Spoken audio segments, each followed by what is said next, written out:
Ato ang storybook ay pop-up book with quality by John Gosler. So ato character is si Mr. Gessler mo ang nag-iya sa tindahan.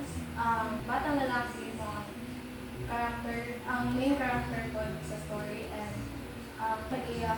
Nganong na may batong tag-iya na ato pa nag-iya sa pop-up book. So sa usa ka tindahan na ay batang lalaki na misulod sa tindahan o may tanaw sa mga bukas. Nisulod siya sa tindahan o nakita niya si Mr. Gessler na nag-input o naghimo mga bukas. Nangutana si Mr. Gessler kung unsa ko na iya tuyo. Ngayon ang bata gusto niya ang bukas na leather, Russian leather. Ano nga, si Mr. Gessler dibalik siya sa iyang silid kaya magkuha o piraso ng leather.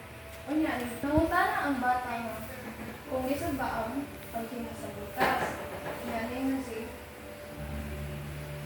Ngayon si Mr. Gessler, it is an art. Kauman, nagsukod na sila sa tiil sa bata kay aron masundan na ang paghimo sa butas. Pagkaugma, nibalik ang bata kay nagreklamo sa Mr. Gessler kay nganong nag-create ang iyang sapatos nga ang naghihimo ni si Gessler. Unya, gihatag sa bata kay si Gessler kay og nagpasalamat. Unya, nagstorya sa Mr. Gessler na hisgot niya nga namatay na iyang ang isuon. Kaya kalagot niya sa dagkong kumpanya. Nagkalagot siya sa dagkong kumpanya nga kanang walay mamalit sa iyang sapatos kay kanang dili lagi nagdali na makuha. Nagkatibok si Mr. Gessler pero iyang dedikasyon sa pagtrabaho sa butas kay naaring hapon mamaya.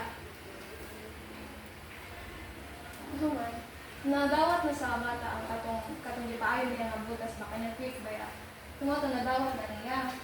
Nganing abot ang pipila ka adlaw usa pa mibalik si ang young man sa tindahan ni Mr. Gessler pero lahi na ang ni atubang sa iyang tindahan, dili na si Mr. Gessler bagong tag-iya na.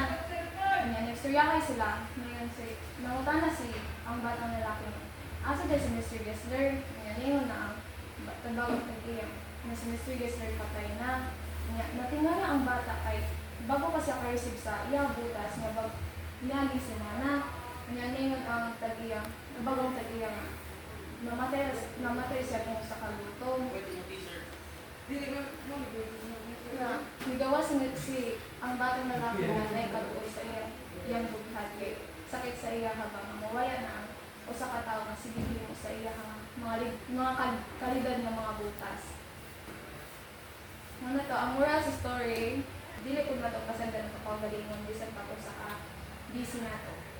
Pangatana ay ano na 3 questions na?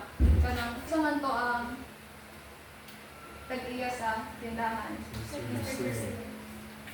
Gessler. So, yanong nasuko man si Mr. Gessler sa mga dagkong kumpanya or mga kuan.